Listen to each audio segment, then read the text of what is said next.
여러분은 언어, 반언어, 비언어를 구분하실 수 있으십니까? 비언어와 반언어 역시 중요한 의사소통 능력입니다. 이번 시간에는 KBS 유지철 아나운서를 모시고 비언어에 대해 살펴보겠습니다.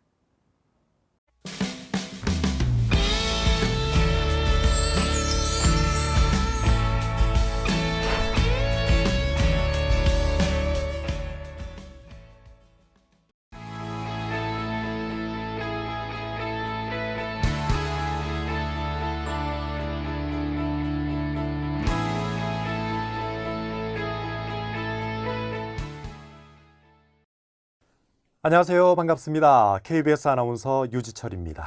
앞으로 저와 함께 2차 시에 걸쳐서 비언어 의사소통의 이해와 스포츠 중계 화법의 이해에 대해서 알아보겠습니다.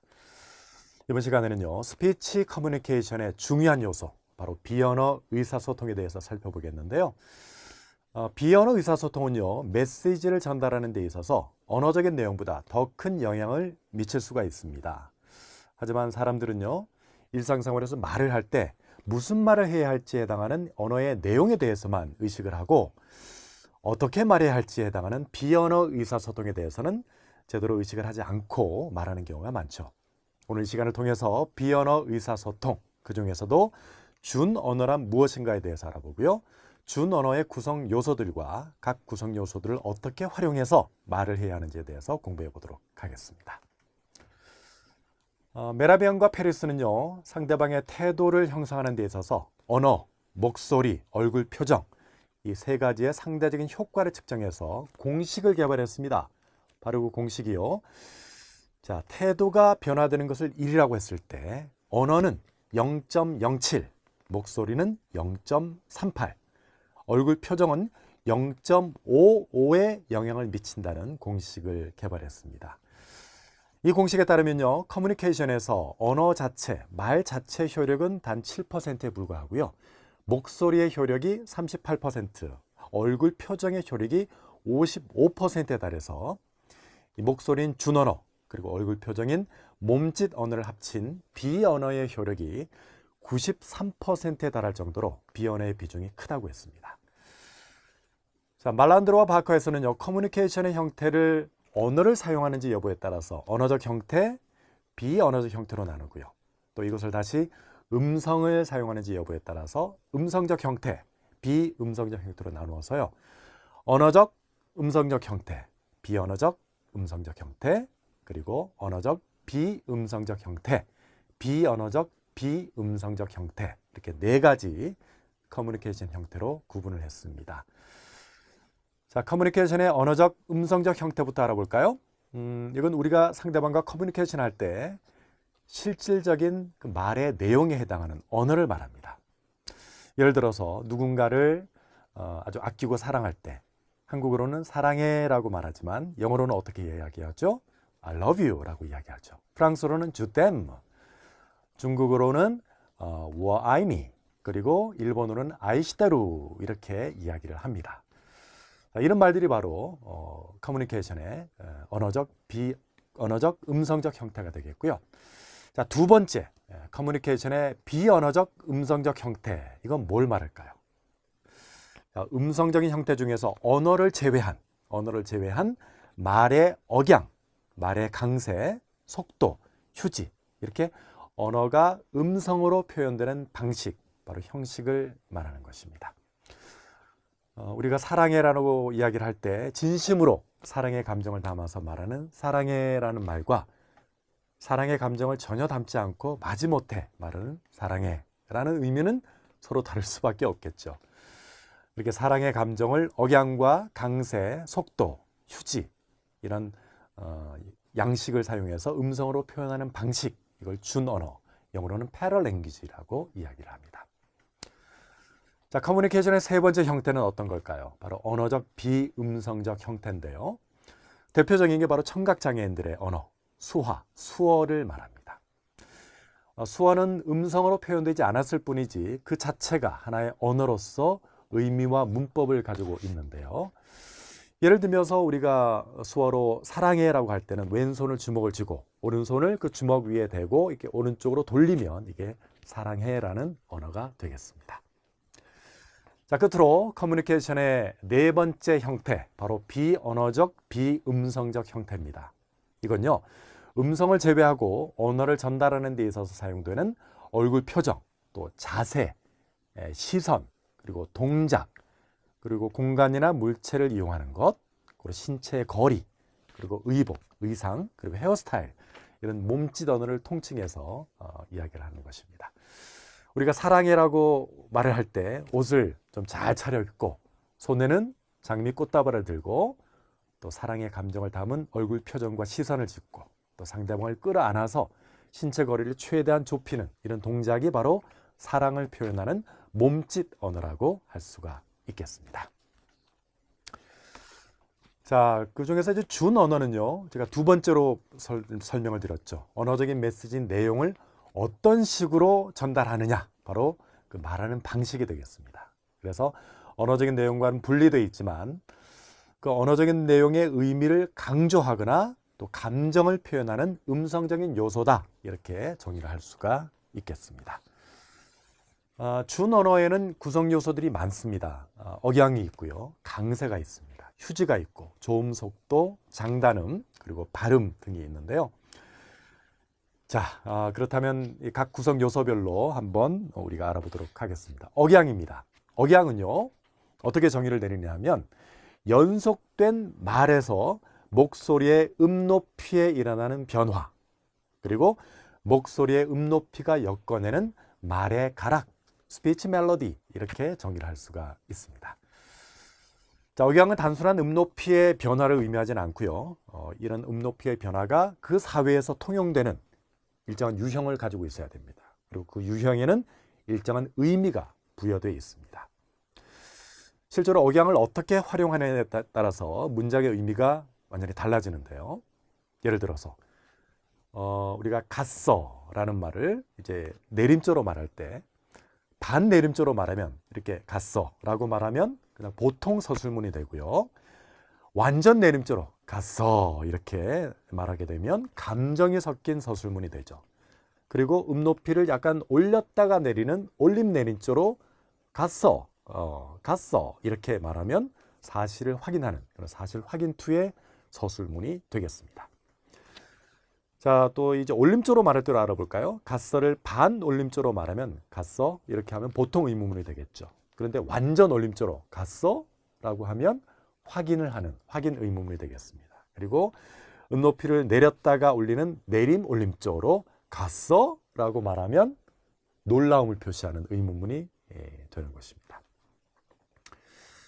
그리고 이제 억양이 내림조와 올림조가 있는데, 내림조 억양으로 이야기하게 되면 어떤 그 문장의 구나 절이 완결됐다, 마무리됐다, 이런 의미를 지니게 되고요.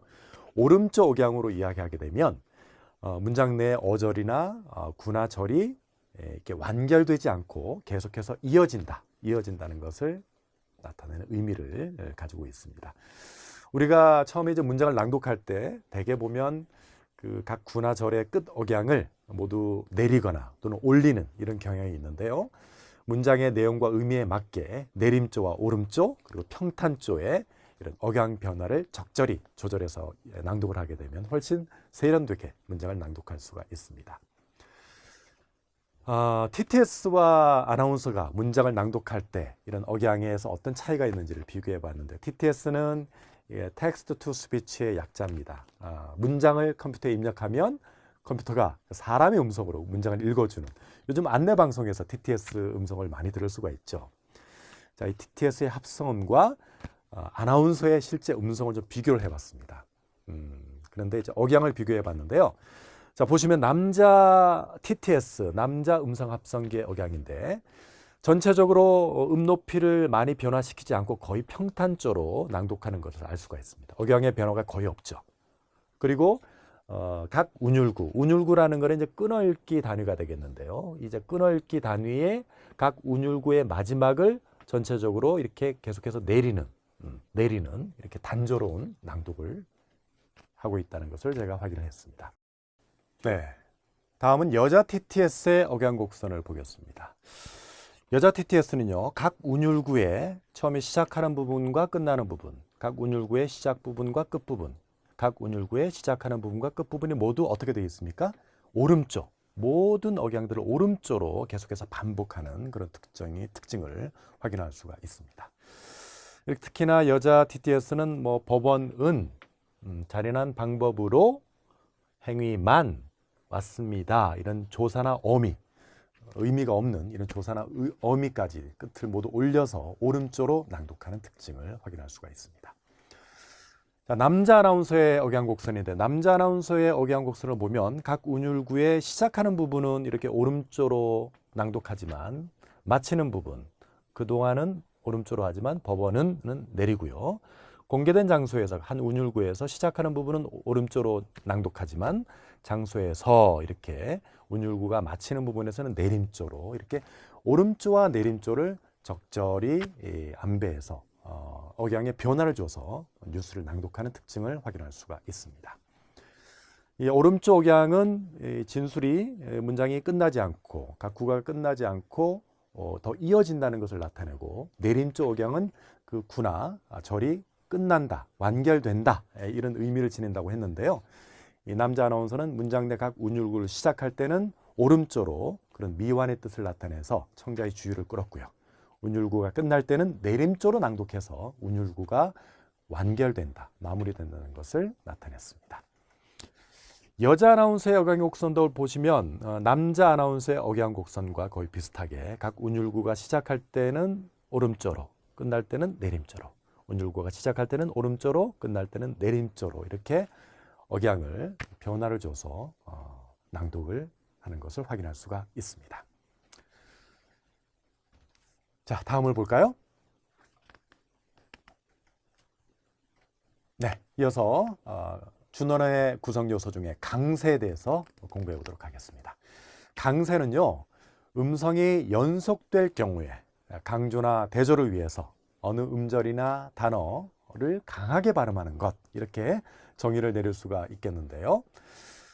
이 악센트와 강세, 이게 좀 약간 혼동할 수가 있습니다. 근데 악센트는요, 단어에 고유하게 내재된 것입니다. 그래서 단어 내 모음에 붙고요. 사전에 등재되어서 고정되어 있습니다. 하지만 강세는 고정되어 있지가 않죠.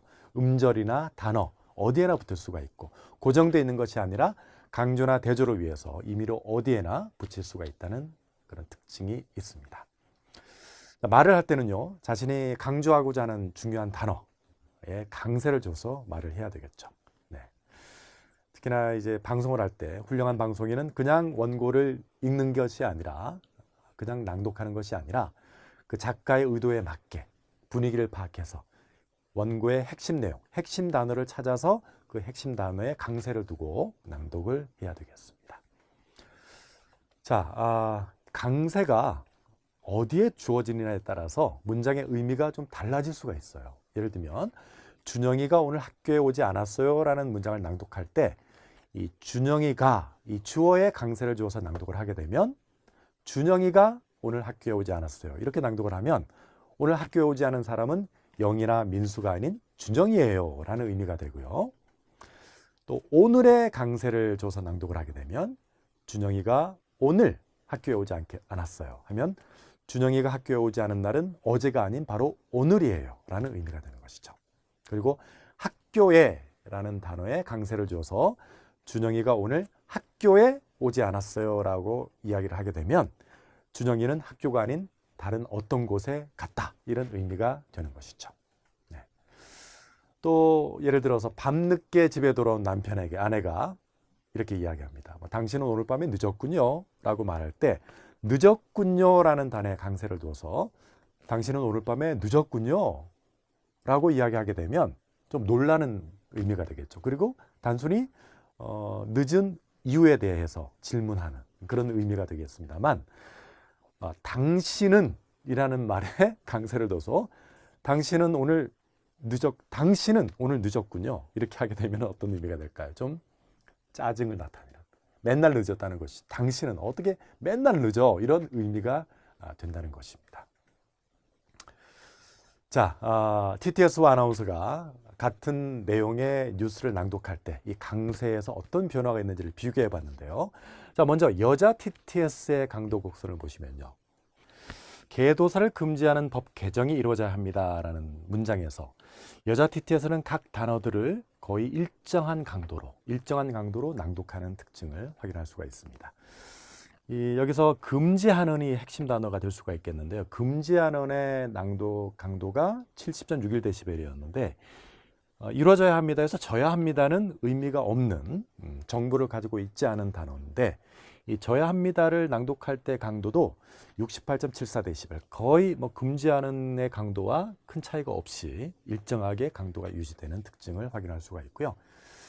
이어서 여자 아나운서의 강도 곡선을 보시면 져야 합니다에서 강도가 뚝 떨어지는 걸 볼 수가 있겠죠. 즉 금지하는의 강도는 70.98dB인데 져야 합니다의 강도는 63.89dB로 이렇게 중요한 단어, 핵심 단어는 강도를 높여서 낭독하고 의미가 없는, 즉 정보를 가지고 있지 않은 단어는 강도를 좀 낮춰서 그렇게 낭독을 하는, 강도의 차이를 둬서 그렇게 낭독을 함으로 인해서 핵심 단어가 돋들리게 강조되는 그런 효과를 나타냈습니다.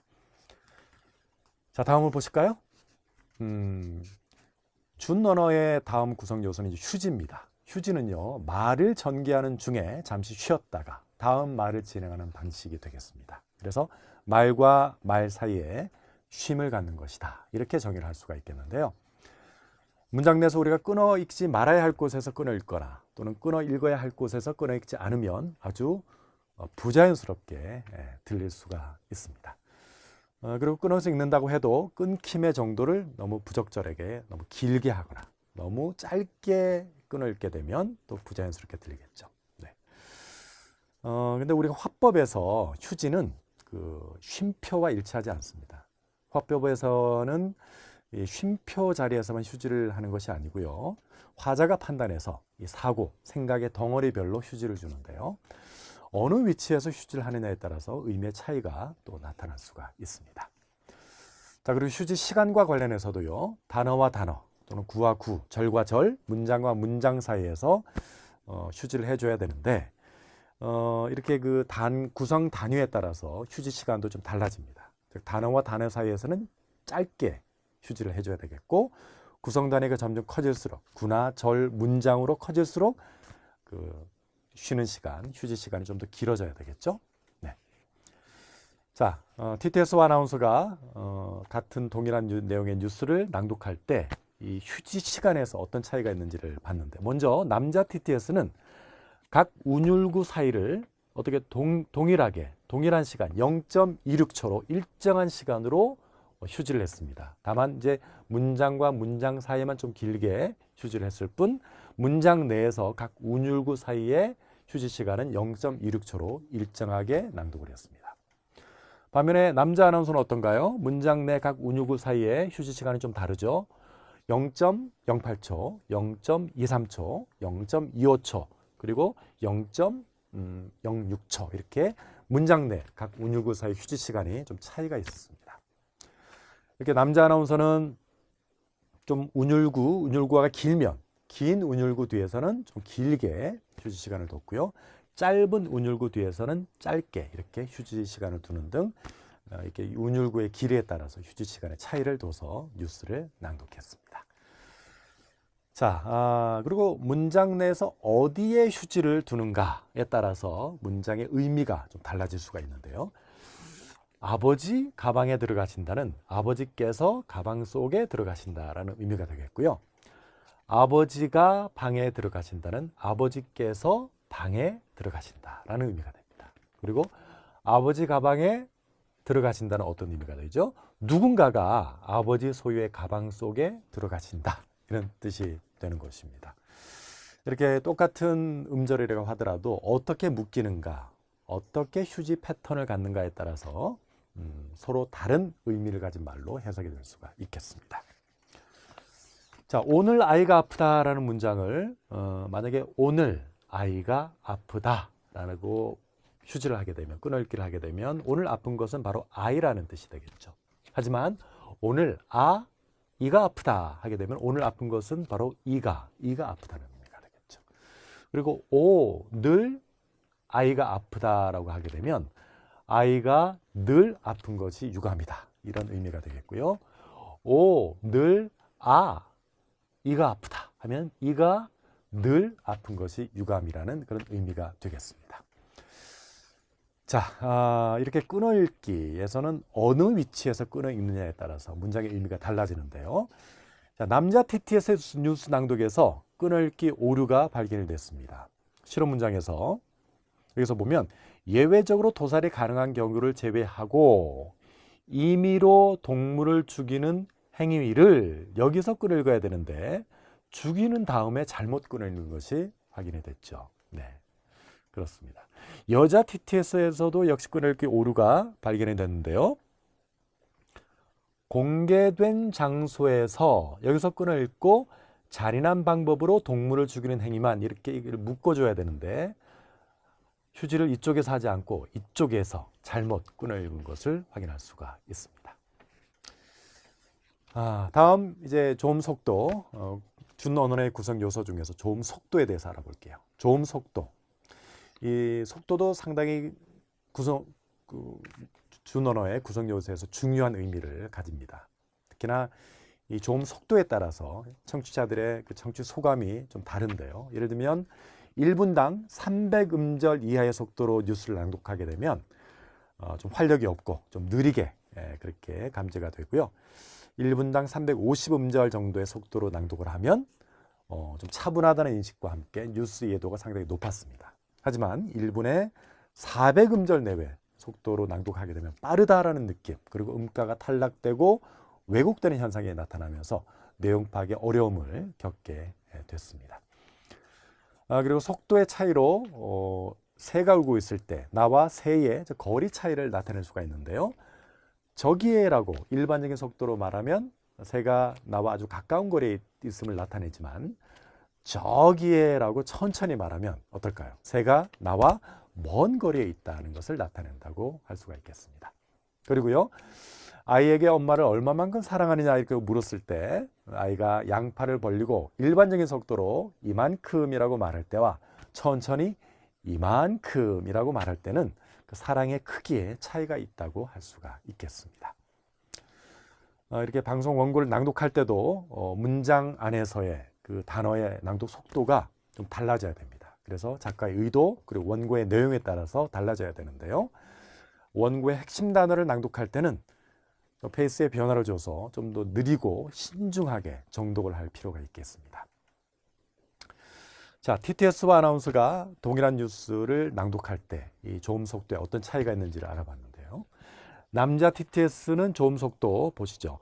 식용 목적의 개도사를 금지하는 법 개정이 상당히 좀 중요한 그런 핵심 단어들이 모여 있죠. 이걸 낭독할 때 속도가 전체 시간이 어떻습니까? 2.76초를 나타내 가지고 초당 6.2음절의 조음 속도로 낭독을 했고요.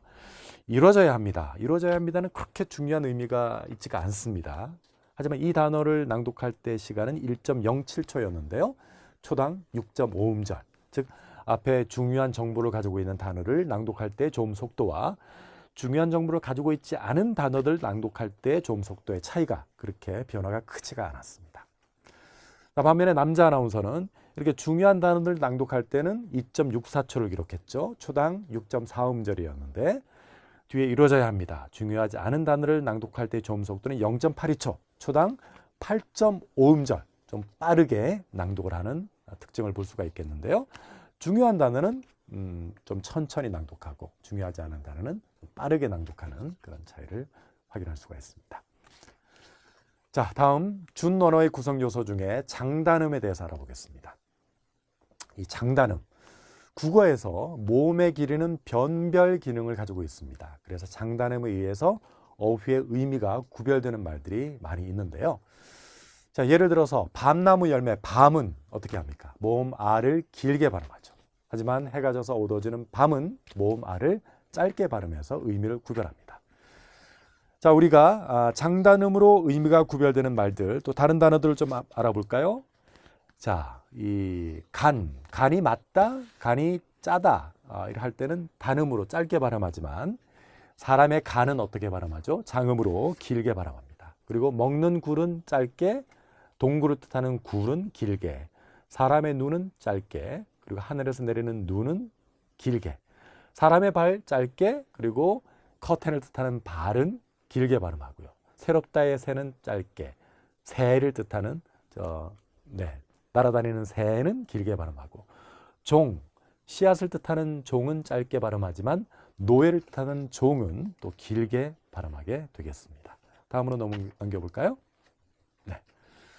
자, 거리, 길거리를 뜻하는 거리는 짧게 발음하지만 어떤 길이, 그러니까 공간적으로 떨어진 길이를 뜻하는 거리는 길게 발음합니다.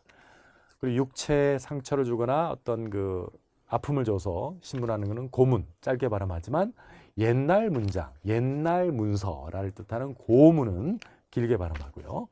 쭉 넘어가서 장수 볼까요? 상해를 뜻하는 장수는 짧게 발음하지만 장군을 뜻하는 장수는 길게 발음합니다. 이렇게 똑같은 음절의 단어라 하더라도 이렇게 짧게 발음하느냐 길게 발음하느냐, 즉 단음이냐 장음이냐에 따라서 의미가 구별되는 말들이 우리말에는 참 많습니다. 장단음에 대한 규정은 국의 어문 규범인 표준발음법 제3장 음의 길이의 제6항과 7항에 명시가 되어 있는데요. 음의 길이 조항에서는 국어에는 모음 고유의 음의 길이가 존재한다. 그래서 모음을 발음할 때는 모음의 장단을 구별해서 장모음은 긴 소리로 발음하고 단모음은 짧게 발음해야 된다. 이렇게 나와 있습니다. 그리고 장모음이 실현되는 음절의 위치와 관련해서 장모음은 단어의 첫 음절에서만 실현됩니다. 예를 들면 눈사람에서 눈과 사람 다 긴 장음이지만 눈에만 실현이 되는 것이죠. 그래서 첫 음절 눈사람, 사람이지만 사람은 눈사람에서는 사람을 짧게 발음한다는 것이죠. 하지만 제3제사 같은 경우에서는 이 합성어의 경우에는 둘째 음절 이하에서도 장모음이 실현됩니다. 그래서 제3제사 이렇게 발음을 하는 것이죠. 또 감따는 원래 이 감이 장음인데요. 근데 가문이 감아서 이렇게 어미가 결합하게 되면 이게 짧게 발음이 됩니다. 그래서 감아서 가문이. 그리고 보았습니다 할 때 보는 짧게 발음을 하지만 이걸 한 음절로 축약을 해서 봤습니다 이렇게 할 경우에는 또 긴 소리로 발음을 합니다. 즉 이렇게 장단의 변동이 발생할 수 있다. 이렇게 이야기할 수가 있겠습니다. 자, TTS와 아나운서가 이 장단음에서 어떤 차이가 있는지를 알아봤는데요. 자, 개는 장음인데요. 이 개, 멍멍이, 개의 그 모음 에는 장음인데 여자 TTS는 개의 모음 에, 이 장음 에를 0.06, 그러니까 60ms로의 음장으로 이렇게 발음을 했습니다. 근데 여자 아나운서의 경우는 개의 장모음 에를 0.13, 그러니까 137메가세컨드로 메가세컨드의 길이로 조음을 해서 여자 TTS보다 여자 아나운서가 더 길게 개의 모음 에를 조음을 했다는 것을 알 수가 있습니다.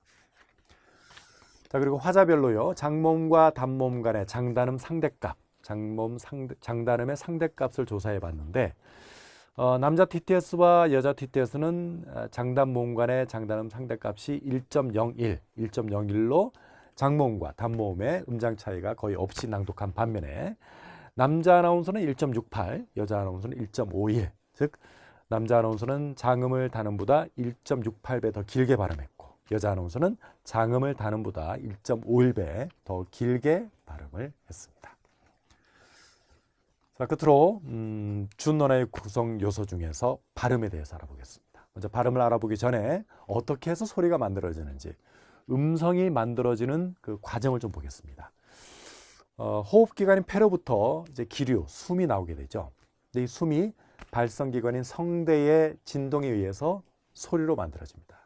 즉 기류, 숨이 성대의 진동에 의해서 소리로 만들어지고요. 이후에 그 조음기관인 혀와 입천장, 턱, 입술 이런 조음기관의 움직임에 의해서 소리가 음가로 만들어집니다. 자음과 모음의 음가가 만들어지는 것이죠.